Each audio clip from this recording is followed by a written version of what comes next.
What's good, y'all? mccollum. Welcome back to my channel. Make sure you leave a like, comment, and subscribe. And if you're new, make sure you subscribe. I'm trying to hit 1,000 subscribers, and every subscriber helps. Over here on this channel, we talk about the NBA, and if you enjoy the NBA as much as I do, please subscribe. And today we're going to be talking about a team that I've been kind of low-key critical on, but not really. But I'm just not a big fan of what they're doing. But honestly, I've changed my tune on them, and that team is the Portland Trailblazers. And the Portland Trailblazers, I don't think that they're like a serious contender level team. Like, I don't see them going to the Western Conference Finals. Well, maybe now that I think about it, but I don't see them winning the championship or going to the finals. Like, I don't see that. But when you kind of just manage your expectations for teams, it makes realistic outcomes for them look a lot more positive than when you're thinking, oh, championship or bust. If the Portland Trailblazers, goal this year was to make their team better, that's exactly what they did. And I really like what their front office did. I'm not usually a fan of what their front office does, but their front office this season, they got rid of a lot of NBA guys who, are cool names, but they didn't really help the team win games. And they added a lot of guys who I think are going to be good for them now and for the future. And I think that it's not really talked about a lot, because when teams don't get like big splash free agents like how the Bulls did or how the Lakers did, like when they just add guys around the margins, it's not really celebrated. But I think that the Portland Trailblazers this season, they did exactly what they needed to do. They did everything they could to make the team better. And Damian Lillard said he's staying. Everybody knows I've been critical on Damian Lillard, but Damian Lillard said he's staying. They got some great other guys, and let's just see let's see where this thing goes. I'm pretty high on the Portland Trailblazers this season. So this season, this offseason I should say, they added Larry Nance Jr. That was a huge steal. I wish that Larry Nance would have gone to my Chicago Bulls, but for them to be able to grab him in a trade, that really, I think they only sent out Derrick Jones Jr. if I'm not mistaken.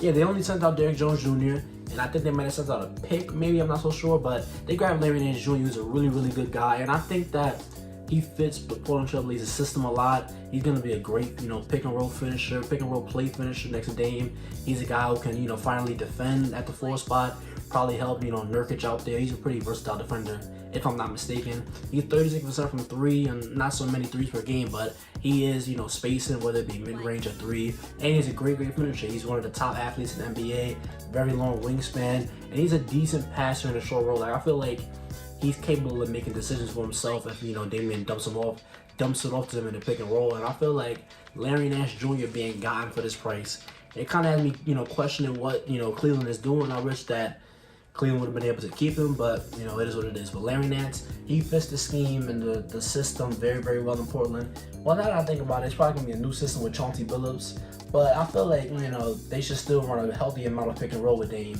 High pick and roll, let Damian shoot off the dribble, or make sure that Larry Nance dives to the mid range, dives to the rim. Make sure like simple stuff like that.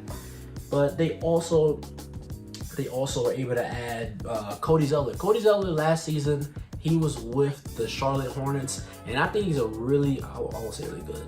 I think he's a solid level, starting level big. He'd be a great off the bench, but wait, no. Now that I'm thinking about it, he is going to be coming off the bench. I think that last year he was solid starting for the Charlotte Hornets. That's what I meant to say. I think he was solid last year, but coming off the bench, I think his true value is really going to be able to be shown, because he's really just an all-around solid big man. He's not, I wouldn't say he's elite at anything. For his size, I feel like he's, kind of athletic, kind of mobile, but, he's not really elite at anything. He's just a really solid bench level guy. And when you bring a guy in like him to replace Enes Kanter, that's a really big win to me, because the Portland Trailblazers moves, for the most part, it's not about them grabbing like a big splash guy, like I said before. It's about who they're replacing and like who the guy that they're grabbing is replacing. Like this season, they got rid of, I won't say got rid of, but Carmelo is gone, Enes Kanter is gone, Zach Collins is gone, and like when you're replacing guys like that with actual like NBA rotation level players, that's definitely a W in my eyes. Like, and they also were able to grab Tony Snell. Tony Snell, he shot really well from 3 last season. Obviously, I don't think that he's some amazing shooter like that, but he's a good floor spacer. He's good for spot minutes off the bench, decent defender. He's not going to be able to, save the team defense or anything like that, but that's a good pickup to replace a guy like Carmelo Anthony. I feel like right now Tony Snell has more to offer to the NBA game than Melo does. That's no disrespect to Melo, of course, but I feel like they need Tony Snell's services more than they need Melo's, and this is why this move was so great for me. And they were able to lock up Norman Powell for a 5-year deal, $90 million. That's a little more than I would have paid him, but you know, locking up guys like that, that's really good for Portland. And Norm off the bench, that's a really good bench guy. Can create his own shot, can get to the rim, can shoot threes. Not the best defender, and he's not the best creator either. But I feel like for what he can do, I feel like they kind of need that. So now when you look at all these guys that they added, they added some other dudes. They added Marquise Chris, who's coming off that injury. They added Dennis Smith Jr., who's coming off of kind of a whack season in Detroit and New York combined. But I feel like Marquise Chris is somebody that could be a guy off the bench, but I'm kind of out on Dennis Smith Jr. But they don't really need those two. Like, they got, they grabbed Larry Nance, Cody Zeller. They grabbed Ben McLemore, I forgot to mention. Ben McLemore, he had a kind of, shaky season with the Lakers. But, he's another guy who can shoot. He's another guy who can, defend. And I feel like Portland is just, they just added a bunch of guys who I feel like fit the scheme well. They needed defenders. They went out and grabbed some. They needed guys who can space the floor. They went out and grabbed some. So now it's on the the starters, the current guys, to mesh well with them. It's on Chauncey Billups to make sure that these guys can play together well. And I feel like the front office did their job. They made the team better.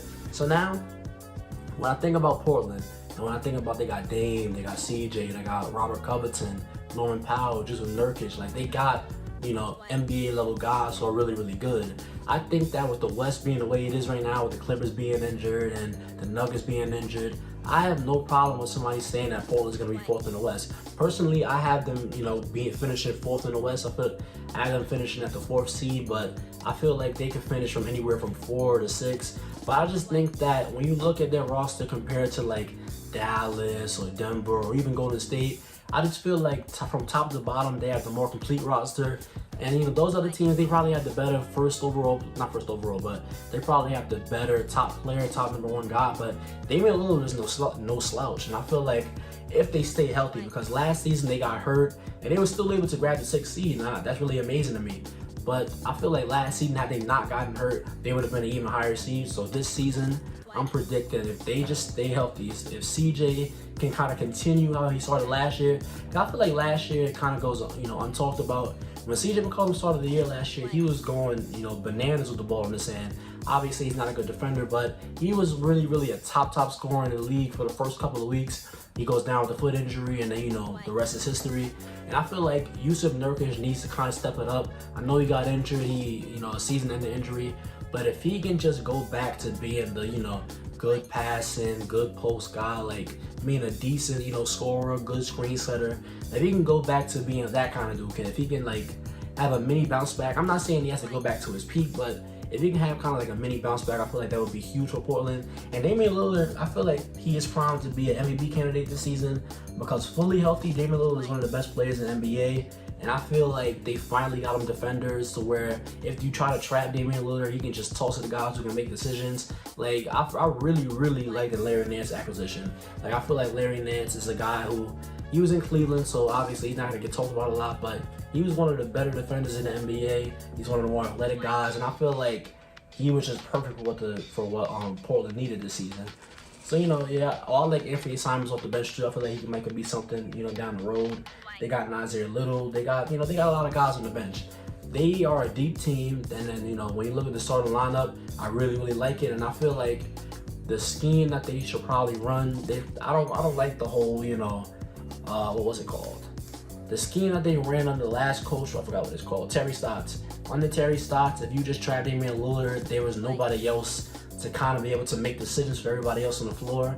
But now that I feel like the floor is more spaced out, there's a bunch of smart guys, at the other positions, I feel like trapping Dame won't have as big an effect as it did in the past because they've got guys who can now make decisions with the ball in their hands. So I feel like, 4th seed for them, maybe Western Conference Finals depending on how the seeding goes, but I really like the Portland Trailblazers this season.